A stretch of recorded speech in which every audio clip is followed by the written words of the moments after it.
Al-munfarid bil izzati wal jabarut, ar-rafi lis sama' bi ghairi imad, al-muqaddir fiha arzaqal ibad. Lihat langit, langit ada tiangnya enggak? Kok nggak runtuh? Siapa yang mengangkatnya? Allah. Di sana Allah sudah tulis rezeki kita. Imam Ghazali dalam Syarah Asmaul Husna, judulnya Al-Maqsad Al-Asna fi Syarhil Asma'il Husna, kata beliau, Ar-Razzaq, Allah yang maha berrezeki, maknanya dua, rezeki zahir, materi, atau batin, immateri. Rezeki zahir, minum, makan, menikah, mobil, rumah, sehat. Sehat gak nih? Sehat ya? Alhamdulillah. Walaupun hujan-hujan begini, ini biasanya hujan? Kadang-kadang. Deres banget malam ini ya. Nungguin Pak Kasat ya. Saya kaget, buat tasbih dia, bukan buat bedil. Buat tasbih dia kemana-mana. Semoga beliau ikhlas ya, amin. Ya, biasanya udah punya mursyid tuh begitu itu biasanya. Tapi belum bercerita sama saya ya. Di langit al-muqaddar fiha arzaqul ibad. Di langit itu Allah sudah takar rezekinya hamba. Maka rezeki kita bukan di tempat kita bekerja. Rezeki kita bukan oleh orang tua. Rezeki kita bukan di penguasa. Rezeki kita bukan pada para pedagang. Rezeki kita ada di langit. Sudah ditulis. Saya menyampaikan kisah biasanya untuk bab ini. Murid dari Rabi'atul Adawiyah, namanya Rabi'atul Basriyah. Biasa perempuan di mana-mana selalu galau masalah rezeki. Apa yang dimakan besok? Nanti anaknya kalau lahir sekolahnya pakai apa?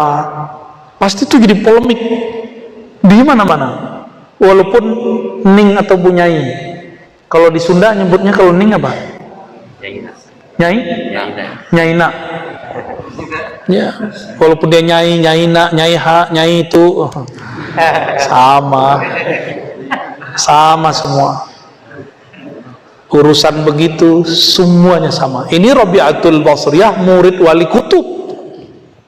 Murid Wali Kutub masih resah, risau. Kata jemaah tabligh nih, risau. Yang dirisaukan bukan gimana ngumpulin umat ke masjid, yang dirisaukan besok makan apa. Sampailah wiridannya baca surat Az-Zariyat, wa fis samaa'i rizqukum wa ma tu'adun. Terhentaklah Rabi'atul Basriyah ketika dengar dan baca ayat ini. Oh, di langit sudah dijamin ya. Di langit ada rezekimu, wa fis samaa'i rizqukum wa ma tu'adun, dan semua yang dijanjikan untukmu. Percaya nggak sama Al-Quran? Saya benar. Antum gak usah khawatir besok makan apa. Yang penting kerja-kerja, ambil asbab. Rezeki masa depan kita serahkan kepada pemilik langit dan bumi. Insya kawan saya pemilik apa namanya kalau mobil ngumpul-ngumpul banyak tuh apa namanya? Pura-pura bego ya. Showroom. Kata orang kalau lagi musim pandemi banyak yang tutup, dia malah nambah 2. Saya juga bingung ketemu dia. Kan banyak yang tutup tuh di Tanah Abang, dia malah buka. Oh, berarti Allah lagi putar-putar rezeki nih ya, diputar aja.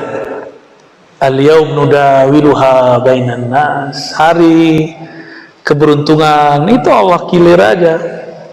Giliran dapat bersyukur berbagi, giliran gak dapat ya urut-urut dada lah. Taib. Jadi yakin kepada Al-Quran, jangan pernah meragukan rezeki dari Allah. Yang penting ambil asbabnya. Dagang-dagang, ngajar-ngajar, ngantor-ngantor, apa terserah. Yang penting harus ada asbabnya. selevel Nabi Muhammad SAW. Itu tangannya chipnya surga, fingerprint surga dia tangan Nabi. Wallahi, apa yang beliau mau lewat tangannya selesai. Tapi ketika musim perang, paceklik, habis semua bahan, Nabi mesti ada asbab. Maka dikumpulkan air, dikumpulin cuma saja satu gayung. Nabi begini kan, keluar air dari tangannya. Tetap harus ada asbab. Kalau enggak nanti orang menyembah Nabi Muhammad SAW. Sayyidina Aisyah ketika ingin menyembuhkan orang nggak pakai asbab, nggak pakai obat, nggak pakai syariat, kata orang Sunda. Syariat ini bukan syariat bahasa Arab. Ya, syariatnya berobat apa? Nah, itu dia. Paham maksudnya ya? Nah, syariat itu asbab yang dimaksud di kitab ini. Itu mesti diambil. Kalau nggak nanti orang akan jumawa. Gua mah nggak perlu kerja, rezeki datang sendiri. Tuh, sombong dia nanti. Padahal pengen tawakal. Ya, yang ada namanya takasul, bukan tawakul. Males, bilang aja males, ya nggak usah bilang tawakal. Baik, alladzi sarrafa ayuna dzawil qulubi wal albab, yang memindah-mindahkan, yang merubah-rubah pandangan mata orang-orang yang memiliki kolbu wal albab, dan intinya kolbu. Jadi kolbu itu masih ada intinya lagi, namanya fuad. Di dalam fuad ada lagi lub, dalam lub dalamnya sir. Itu Allah yang mindahin. Allah yang mindahin, bukan guru, bukan mursyid, tapi lewat mursyid. Mesti ada, kalau nggak iblis itu yang bekerja. Ya. Dari mana kolbunya supaya berpindah dari memandang makhluk, memandang asbab kepada pencipta asbab. An mulahazatil wasaiti wal asbab ila musabbibil asbab. Dari memandang nasi yang mengenyangkan. Nah, ini kalau masih mandang nasi yang mengenyangkan, berarti akidahnya belum sahih secara Ahlussunnah, tasawufnya belum tasawuf Imam Ghazali. Benar kan nih, ikut Imam Ghazali? Oke. Air yang menyegarkan atau Allah yang menyegarkan? Tapi mesti minum kan? Minum dulu ya. Bismillahirrahmanirrahim.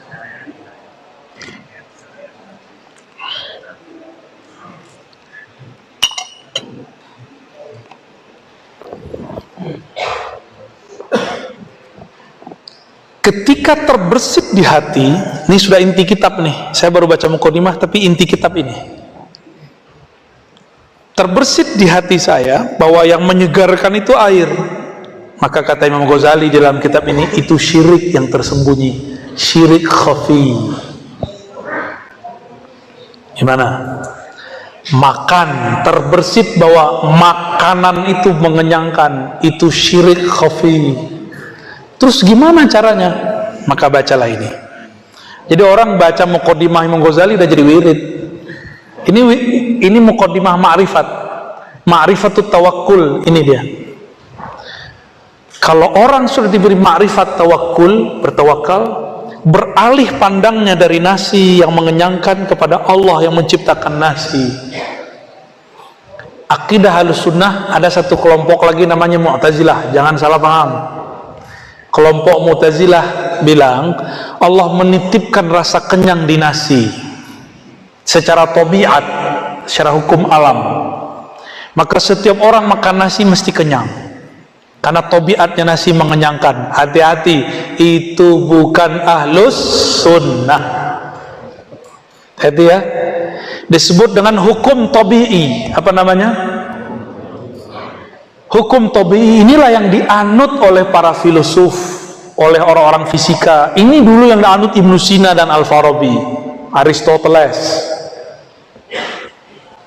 Ini yang dikritik oleh Imam Ghazali. Maka Imam Ghazali membersihkan akidah Ahlussunnah dari pandangan-pandangan filsafat yang menyimpang. Jadi filsafat ada yang menyimpang, ada yang benar. Jadi gimana? Obat, apa ada kesembuhan di obat? Banyak orang berobat gak sembuh. Allah tidak menitipkan kekuatan kesembuhan pada obat. Ini akidah Ahlussunnah. Tidak menitipkan secara tabiat kenyang dalam nasi, segar dalam air. Kalau nggak percaya, lihat orang mau sakaratul maut, minumnya banyak nggak berhenti, tapi dia nggak segar-segar. Pernah lihat?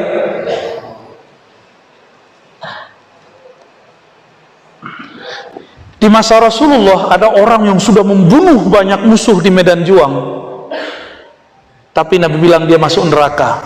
Sahabat gak ada yang percaya. Itu cuma urusan air. Air 1 gelas gak dapet.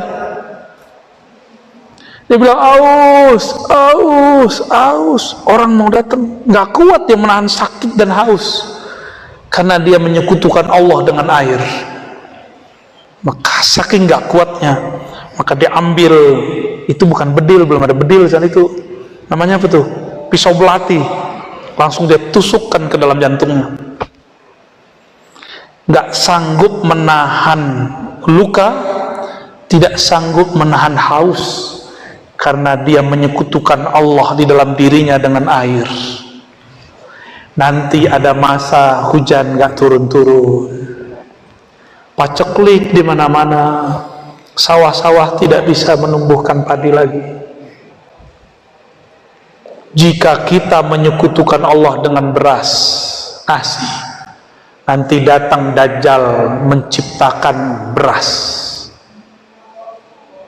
Dia bawa makanan, nanti kita berubah iman. Mau? Maka mulai sekarang saya mengimbau, makan-makan aja. Makanya sekarang ini bukan sok-sokan, bukan, tapi tahadus bin ni'mah. Saya sudah jarang makan nasi. Lauknya masih. Mengurangi aja, mengurangin. Mulai hambar, makan itu mulai hambar. Kalau bukanlah karena badan ini butuh makan, saya nggak makan, kira-kira begitu. Udah mulai begitu rasa hambar mau makan. Tapi kadang-kadang balik lagi ke ahwal manusiawinya, makan lagi. Apalagi orang Sunda kan punya nasi enak tuh, apa namanya? Siliwot, nah itu berarti arozinya lagi muncul tuh. Alhamdulillah kemarin ya. Alhamdulillah. Seandainya nggak ada air, nggak ada nasi, terus ada orang bawa itu, berubah nggak keyakinan kita? Maka nanti ada masa kita kenyang tanpa makan, karena sudah mengenal siapa yang mengenyangkan. Kita akan segar tanpa minum, karena sudah mengenal siapa yang menyegarkan. Siapa itu? Allah. Itu makna kalam. Jadi Imam Ghazali buat muqaddimah, itu isinya kitab. Maka nanti mungkin malam ini cuma muqaddimah aja kita baca, sama loncat satu bab, satu fasal, ya, nggak masalah. Seperti Ibn Arabi setelah Ibn Ghazali, itu dia buat syair di setiap bab. Paham syairnya, paham sampai ujung bab. Imam Ghazali ngerti kalau kita susah baca syair, maka dia pakai nasar, prosa. Alhamdulillahirabbil. Maka saya sangat cinta kepada Imam Ghazali, sangat cinta kepada Imam Ghazali, dan saya sangat cinta kepada orang-orang yang mengajarkan kitab Ghazali walaupun dia anak muda. Sangat ta'zim kepada orang yang khidmat kepada ajaran Imam Ghazali.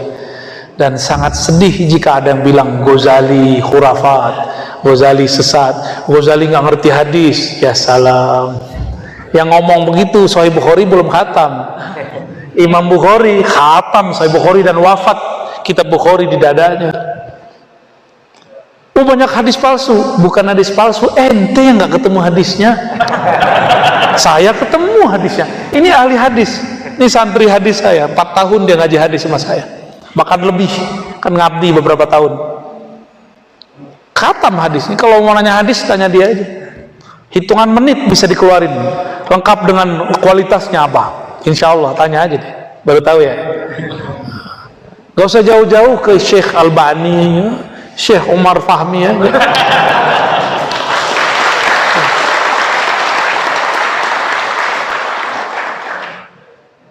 Kenapa jadi tepuk tangan begitu? Bid'ah.